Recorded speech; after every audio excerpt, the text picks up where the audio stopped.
हे जे ज्या वेळेस आम्ही सुरुवातीला इथं आलो, ही जागा पाहायला मी सुरुवातीला त्यावेळेस ती जागा मी पाहिली. सगळं पाहिल्यानंतर ते झाड बी जसं तसं आहे त्यावेळेस. त्या गोष्टीला जवळजवळ आता 24-25 वर्ष झाली. त्यावेळेस मी तरुण होतो. मग ते अर्ध शरीर सुद्धा राहिलं नाही माझं त्यावेळेचं ना आताच. त्यावेळेस तर सगळे लोक होते माझ्याबरोबर, या परिसरातले, देऊळगाव राजातले ते सगळे लोक होते. त्यावेळेस मी सांगितलं की ही जी लिंग आहे, ही ज्याचं शेत आहे, त्यांच्या पूर्वजांच्या 3 पिढीतली लिंग आहे. त्यांच्या पूर्वजातल्या 3 पिढीतली लिंग आहे. स्वतः त्या माणसाने घडवलेली. घडवता घडवता लिंग पूर्ण झाली त्याच्या बुद्धीने, त्याने इथंच प्राण सोडून दिला. ती लिंग आहे, ही लिंग इथं. तसं असाच एक पुरावा आपल्याला शास्त्रामध्ये परभणीला आहे. परभणीला असा जे कारागीर, पारेश्वरचं मंदिर आहे तिथं. पारेश्वर नाव आहे, लिंगाचं नाव आहे.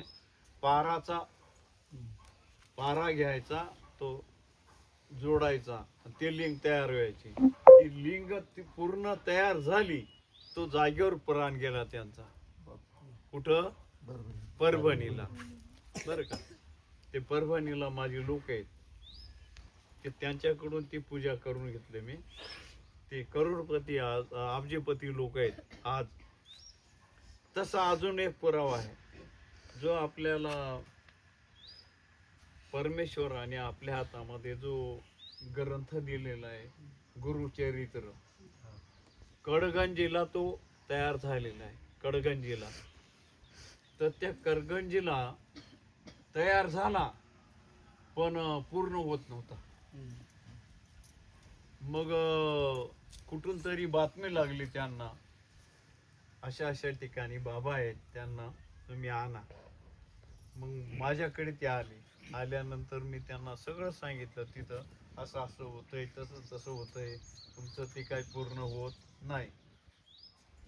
आता मग ते म्हणे बाबा तुम्हाला यावंच लागेल. मग मी गेलो, पण तिथं बी अशी जी घटना घडली, त्यांनी एक कारागिराने दत्त महाराजांची मूर्ती तयार करायला सुरुवात केली. असा काळा पशान दगड आहे असं बरं. घडता घडता घडता पूर्ण मूर्ती तयार झाली. जातीने मुसलमान होता, जागेवर प्राण सोडला. असे 3 ठिकाणी माझ्या हाताने केलेलं आहे. ही आली होती पा माझ्या बरोबर, ही पोरीने पाहिलेली आहे ते. त्या ठिकाणी गेल्यानंतर मी सांगितलं की लिंग आपलं मूर्ती तयार होईल, पण प्राणपतीला सुरुवात झाली. असे 5 जोडपे मेले जागेवर, पूर्ण जोड नव्हता. मग त्यांना माझी बातमी लागली, म्हणून मी गेलो. म्हटलं अगोदर एक काम करू, अगोदर आपलं मला जागा पाहू द्या. जागा पाहायला गेलो, तिथं नाथांच्या मूर्त्या निघाल्या. मोठा डोंगर होता, त्या डोंगरामध्ये असे सर्प निघाले. अशी एक गवताची काडी, ती काडीचं नाव नाही सांगा, तुम्ही तो प्रयोग करून राहणार. तर ती काडी घेतली. मी त्यांना सांगितलं, बाबा रे सगळं झालं, आता तुमचं कार्य आवरलं, आता आमचं कार्य आम्हाला करू द्या. ती काडी जशी जशी ओढत गेलो तशी 11 सर्प निघाले, असे जाड जाड. मग ते सर्प काढले. नंतर जेसीबी आणलं, जेसीबीने ते खोदलं. पहिले मच्छिंद्रनाथाची मूर्ती लागली, नंतर सगळ्या नवनाथांच्या मूर्त्या लागल्या, नंतर तो ग्रंथ लागला. कोणता? गुरुचरित्राचा. मग तो ग्रंथ पूर्ण झालेला होता. तो ग्रंथ काढला आणि ते कडंगीचं देवस्थान आपल्या बाबाच्या कृपेने उदयास आलं आज बी. तर ते असे 3 ठिकाणी आपण हे केलेलं आहे. तर हे तसं या ठिकाणी बघ प्राण गेलेलं आहे, त्या ठिकाणी कित्येक लोक मेले, त्या ठिकाणी कित्येक लोक मेले. हे देव सोपाने, हा वाटतो दगडाचा आहे पण दगड नाही, तो नाही, दगडामध्ये देव आहे, त्याचा पुरावा आहे आपल्याकडे. नाही, तुकोबाची अभंगवाणी, देवाजीच्या पडता कानी, नाही का, दगडाच्या टाळामध्ये गायले अभंग. असं दगडाच्या टाळ्यामधून गायले अभंग. आता ते त्यांना ते साधना झालेली. तुकाराम महाराज काही सोपे नव्हते, साधक होते ते. माणूस नव्हता तो, साधक म्हणून जन्माला आलेला आहे. आणि मग आता काही लोक असे मूर्ख आहेत, मग त्यांना 2-2, 3-3 बायका कस काय? ते साधक आहे, ते 15 करतील, आपल्याला करता येईल एक बायको आपल्याला सांभाळता येत नाही. ते साधक आहे, ते साधक किती बी करतील, काही करतील. देवांना काय, आता 1000, 16,000 बायका होत्या म्हणे त्यांना, 16,000 बायका होत्या, पण कशा होत्या ऐकलं का तुम्ही?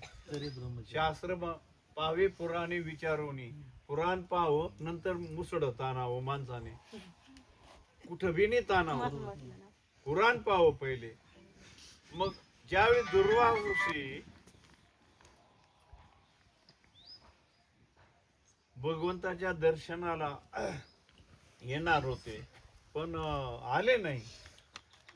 यमुना नदी भरल्यानंतर तो तिकडच्या बाजूला द्वारका इकडच्या बाजूला राहिले.